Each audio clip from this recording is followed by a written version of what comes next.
Hey, hi everybody. Welcome to Life After Mental Illness. I'm Bill MacPhee, your recovery expert, and recovery is when you wouldn't want to be anyone else other than who you are today. In today's vlog, I'm showing you a little bit about a speaking engagement. I've had a talk in Windsor, Ontario, so I'm bringing you some of the material and some of my talk from Windsor. And then tomorrow, I'm going to be interviewing my daughter Hannah. Hannah just received an award from her school, and we're going to congratulate her for that and do a little bit of an interview with Hannah. Way back, if you look back in some of the archives of these, about a month ago, I did an interview with my son Dwight that you could see that if you go and look for it. Anyways, remember that there is life after mental illness, and recovery is when you wouldn't want to be anyone else other than who you are today. Have a great day. Hi everybody, thanks for coming out on such a rainy day. I got to tell you, I'm really pleased with the crowd here, because I didn't think there'd be this many. I thought there'd be a lot fewer because of the weather, and I didn't think this many would show up. In fact, I didn't think I'd show up. But here I am, and today I'm going to talk a little bit about mental illness and recovery, and a little bit about my story. And I'm basically today known as a mental health recovery expert. And I'll tell you, I was hospitalized 6 different times. I lived in 3 different group homes. I had a suicide attempt, and I spent 5 years on the couch doing nothing. I was very, very, very ill. And as I'm branded as a recovery expert, you might say, well, what exactly is recovery? And some people may talk and say, well, recovery is maybe being stable on meds, or maybe recovery is going to school part-time, or maybe it's having a job or something like that. Really, what is recovery? And I got to tell you that my definition of recovery, and it's not only for people with a mental illness, but it's for everybody. And the definition of recovery is when you wouldn't want to be anyone else other than who you are today. And that talks about self-esteem, it talks about confidence, it basically talks about getting your life together and being happy to be you. Like I mentioned, I was very, very ill. I want to read you a little bit of an opening letter here, just to sort of say how ill I really was. And this was dated July 5th, 1988, and it was addressed to the Canadian Pension Plan of Health and Canada Welfare, their security program. And basically, what it says, part of this letter says here, it says, as you can see from the relapsing nature of his illness, with bouts of psychosis occurring with little specific stress, that he is in very fragile mental health. With treatment, he has experienced dissolution of his flagrant psychotic symptoms, but he has never completely recovered his mental stamina, and he remains a man lacking in drive, energy, confidence, and the ability to concentrate and apply himself to tasks as he was able to do in the past. I think the long-term prognosis here must be deemed rather poor, and at this time I would consider him to be totally disabled from any type of work and to remain so disabled for the foreseeable future. This was a letter from my doctor, and I got to tell you, that was then, and today is now.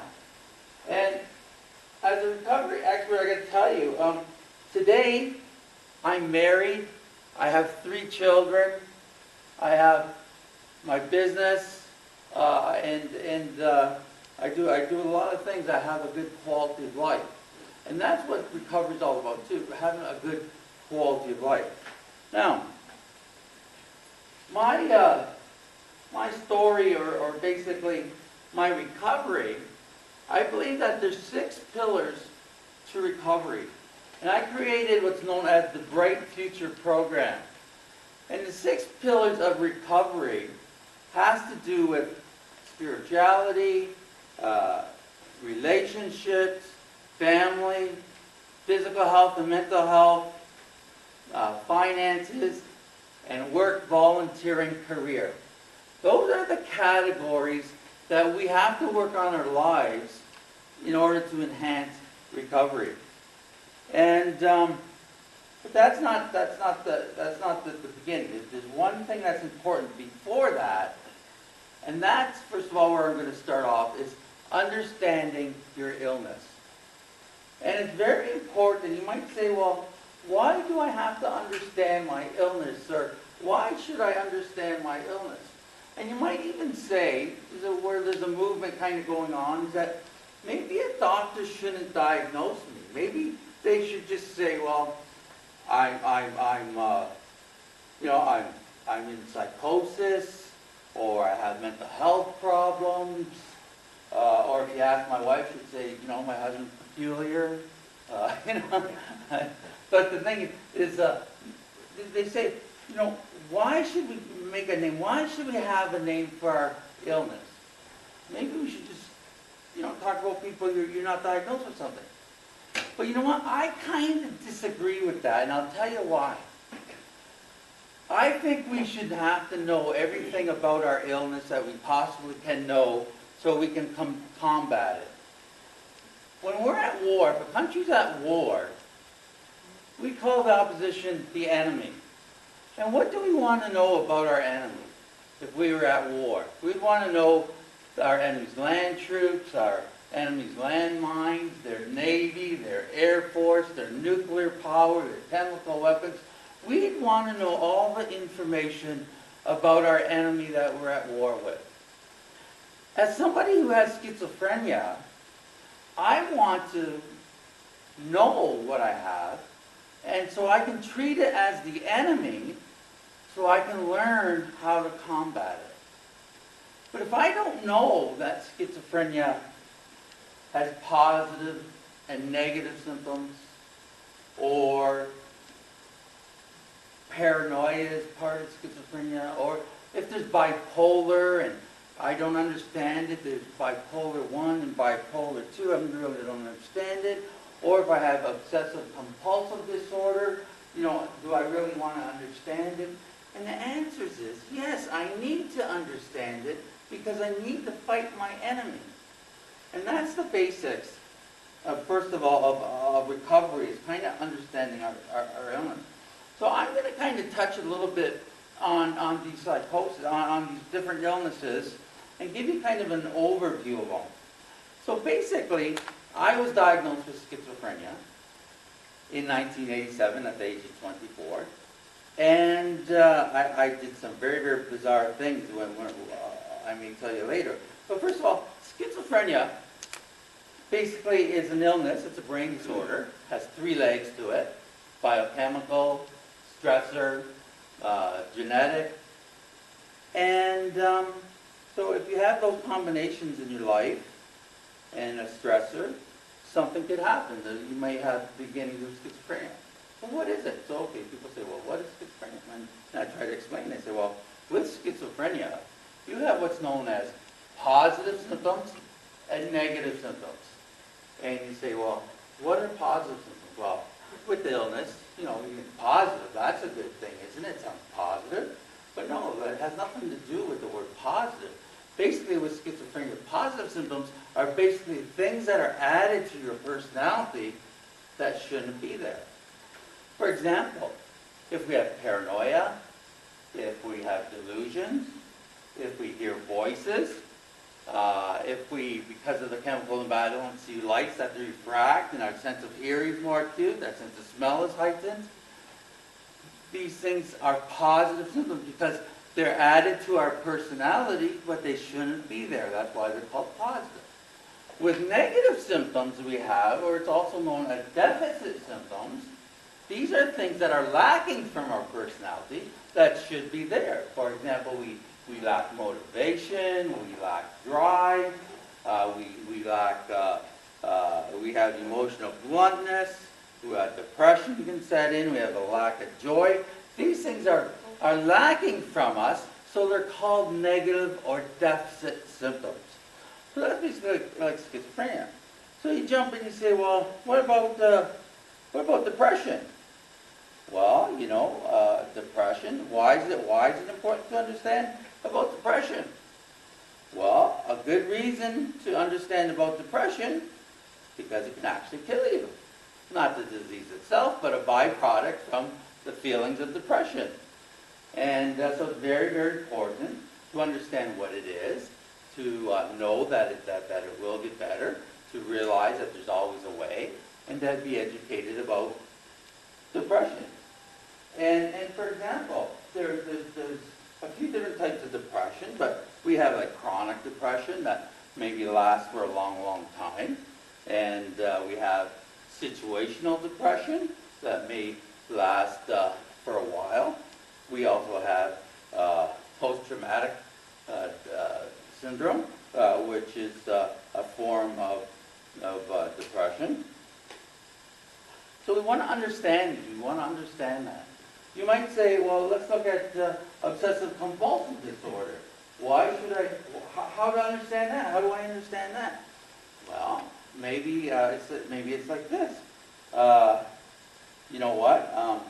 Maybe you have a friend that's constantly washing their hands back and forth, or somebody comes out of the house and they have to go back and check the stove if it's on, and they go back again out to the car, and then they say, did I really turn it off? And they got to go back in. And this could literally happen all the time. I mean, you know, it can happen all the time. And you say, well, okay, well, obsessive compulsive disorder, it's repetitive, but really, how do I understand that? Well, here's how you understand that. You say, well, why am I doing these things all the time? Why can't I stop? And that might be a difference between, say, schizophrenia and bipolar with obsessive compulsive disorder, because a lot of people with obsessive compulsive disorder realize that they do that. They realize that they're obsessive compulsive, but they can't help it. Where illnesses like schizophrenia and bipolar, if we're in psychosis or split from reality, we don't know we're sick. And I'll get into that a little bit in a little bit. But say it's obsessive compulsive, right? You say, well, your family members would be upset with you. Well, you stop doing that. Why do you have to do that? Why? You know what? But it's like this. How many of you have remembered, you know those vinyl records? Remember the records, the old records, right? And you'd have the arm and the needle, right? And you put it on, and music would start, and it would play and play and play. Then it might get stuck, right? And starts playing the same thing over and over and over and over. It's stuck. That's your record player with the needle creating the music, and it's stuck. Well, that's exactly what happens in the brain of somebody with obsessive compulsive disorder. They can't stop it because the needle in their head is stuck on that groove, and so it just repeats and repeats and repeats. If I didn't know that, if I didn't have that education about my illness, how am I going to fight it? How am I going to treat it? Let's look at anxiety. We hear the word about anxiety all the time. Oh, I have anxiety, or doctor says I have anxiety, or my family says I have anxiety.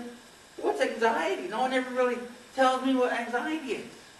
I'm going to make it simple. You know what anxiety is? Basically, anxiety is simple.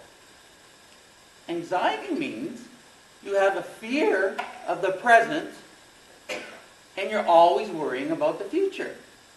That's it. You have a fear of the present, and you're always worrying about the future. But the thing is, how severe is it? How severe is your anxiety? Well, you go, so, okay, well, I'm here in the present, and I'm fearful, but am I fearful from 0 to 10?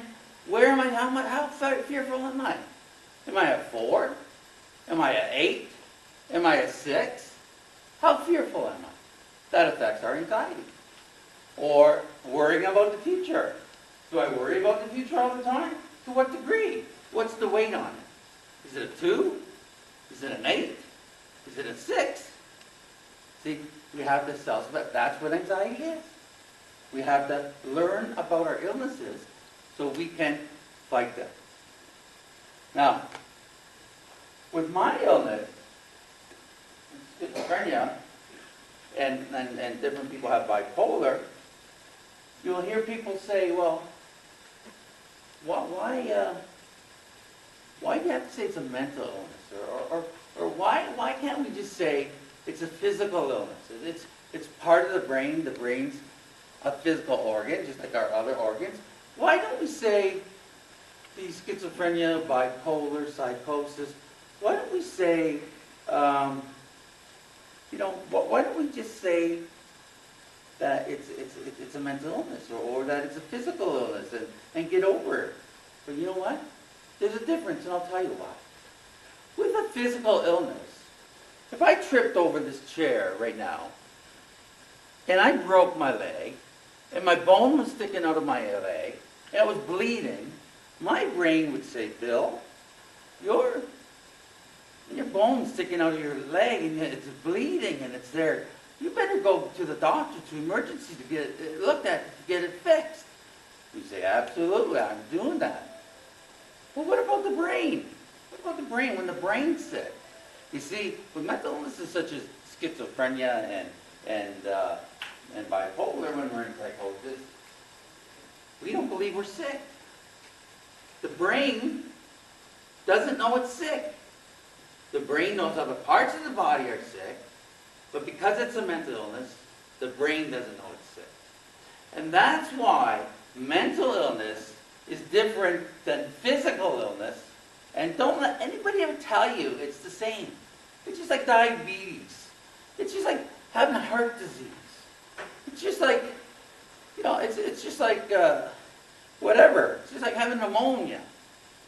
But that's not true. Mental illness is different than physical illness because the brain doesn't know it's ill. And that's the main difference. So, in my case, I was very paranoid. I was very delusional. I was paranoid. Coincidence would happen that would back up my paranoia. I was very, very ill. I can remember going into the stores and wanting to buy groceries and staring at people and having false reference and made up stories and very, very similar things like that. A whole lot of chaos. Now, I'm just going to put a plug into my book. Basically, my book is considered a classic, and the reason for that is because it really talks about psychosis. I have all of my doctor's notes in my book and nurses' notes in there, and it talks about me being hospitalized 6 different times and living in 3 group homes and having a suicide attempt. It's a very, very good book to learn a lot. But that's my point with understanding your illness. Before we can start to recover and not want to be anybody else other than who we are today, we have to know what we're going to fight. Okay, so that's very important, understanding your illness. What about the first pillar? Well, the first pillar is very important. My first pillar, and I believe it's a very important thing, is spirituality. I mean, and basically all I say is that with spirituality, the goal there is just like any 12-step program or 10-step program, is basically knowing that there's a God and giving God the benefit of the doubt and saying, God is for me and not against me. He's for me and not against me. And you say, well, why is that important? You know what? Because that's where we get our hope from. That's where we get our hope. If we're hopeless, if we have, despair, if we're in our lives going through a depression, being in bed all the time or on the couch like I was for 5 years and thinking of ways how to kill yourself and we have no hope. Where's that hope? I might as well if I didn't put my hope in God, why don't I put my hope in that chair? I'll put my hope in that chair. I choose to believe that God is for me and not against me. And that's just basically the foundation of spirituality, of the basis there. Now, the second pillar of recovery is basically very important. It's in relationships. And you know what? Relationships is a very, very big deal in life. It's a very big deal in life. The relationships we have help us. And the goal in relationships is to basically bring out the best in people. We want to become encouragers. We want to encourage our family members who are ill. We want to encourage people who are helping us with our family and our illness. We want to become encouragers. And in relationships, a lot of times, it involves people and our friends and things like that. But it's very important to realize that we want to become encouragers. And so many times, we burn those bridges, we burn those friendships in that relationship because of understanding. I want to take you back a little bit to the understanding of your illness first. I want to make a good point there. And it's sort of about, it's again understanding our illness, and it's about really understanding what this illness does to you in your mind. And we want to be,